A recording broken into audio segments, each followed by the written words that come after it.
Transport Minister Fikile Mbalula is set to give a detailed account of Prasa's reconstruction and recovery program today. I understand he'll be joined by the Prasa board and executive management, the rail agency marred by many years of mismanagement and allegations of corruption. eNCA, my colleague Rofhiwa Madzena, covering the event for us today. Hello to you, Rofhiwa. Let's find out what we're expecting today. But before we do that, tell me if I'm reading too much into this. Yourself and Tulasizwe Simelane, corruption scorecard over the weekend, focusing on this as well. And now suddenly we have a briefing. I find the timing very curious. A very good morning to you, Gareth. And I must say, it's very encouraging when the stories that we do yield some kind of positive movement, in that you're very correct. On Sunday, Tulas and I focused on the malfeasance at Prasa. There was a last-minute cancellation by the Department of Transport in terms of participating in the panel discussion. Subsequently, we spoke to them on the Monday. But yes, now the Minister wants to give us a briefing. And I must tell you, Gareth, the situation at Prasa is a disaster, to simply put it. So after 5 investigations, they've been investigated by the Public Protector, Worksmen's, National Treasury, the Auditor General, and the Zondo Commission, now also saying that a separate commission needs to be initiated to investigate the malfeasance at Prasa. After all of that, very few people, if any, have been held accountable, Gareth. The only person we know who was convicted of 3 counts of fraud was the former head engineer at Prasa, Mr. Daniel. I forget, his surname escapes me right now, Gareth, but he was convicted of 3 counts of fraud, and he was, remember, the one who lied about his qualifications and about being a doctor, and a central player in the acquisition of those toll trains.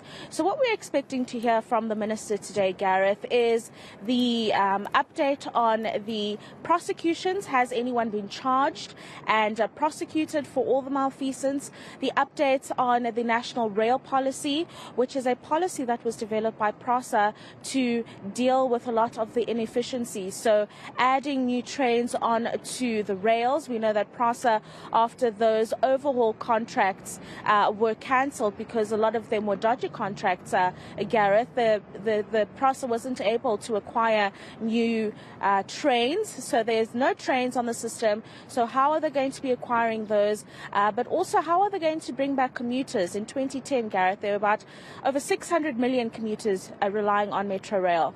In 2019, and to this day, less than 200 million. So the situation is dire.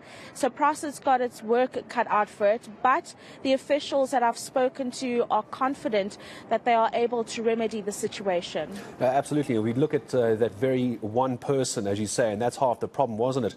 Rofhiwa, one person found guilty of 3 of the 9 counts of fraud against him. That former chief engineer we were talking about is Daniel Mtumkulu, was one of the people, in fact, the only person to be found guilty of what's going on. And the issues go even further as well, and I'm sure the Transport Minister would talk about this. Infrastructure is one problem, derailed is another. Then we have what it's actually costing Prasa to function. 3,000 ghost employees. We don't even know who these employees are, and they're still earning very good money for doing nothing, it seems. We're going to need to call the Ghostbusters here, Gareth, because that is one of the serious issues at Prasa, the ghost workers. But the Minister, a few weeks ago, initiating a project called Project Ziveze, which means show yourself. And what Prasa is trying to do here is to uproot all of these ghost employees. So everyone was called to verify themselves, their nationality and the like, so that they could get their salaries. Those who did not do so did not get their salaries at the end of April. So the ministry confident that in this regard, those ghost employees are being rooted out, albeit at a slow pace, but it is happening. And then, of course, another important issue, one of the biggest, Gareth, actually, the infrastructure that you've referred to. So Transnet, reported by Portia Derby, who's the CEO of Transnet, says the railway systems here that are used by both Transnet and Prasa are costing about 1.5 billion rand and a year to secure.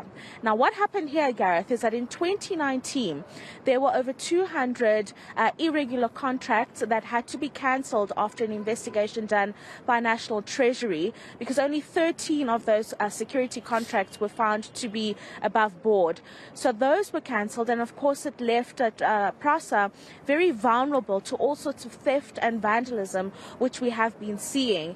But like I say, the officials that I've spoken to say that they are hiring internally their own security workers and not necessarily outsourcing them. So about 3,000 that have been hired so far, according to the acting DG, and that recruitment process will continue based on the hotspots. And then, of course, encouragingly, this latest move has allowed for 2 stations, Mabupane and one other, to open up after land settlement issues and security issues that have existed there. And for the moment then, Rofhiwa, thank you very much indeed. We're going to come back to you a little bit later once that press briefing gets underway. eNCA's Rofhiwa Madzena. Issues at Prasa. Can we re-rail Prasa? What does that look like? And would you even trust it as an institution to use as public transport? That's the big issue. Infrastructure is one problem. How do they regain the confidence of commuters after all these years?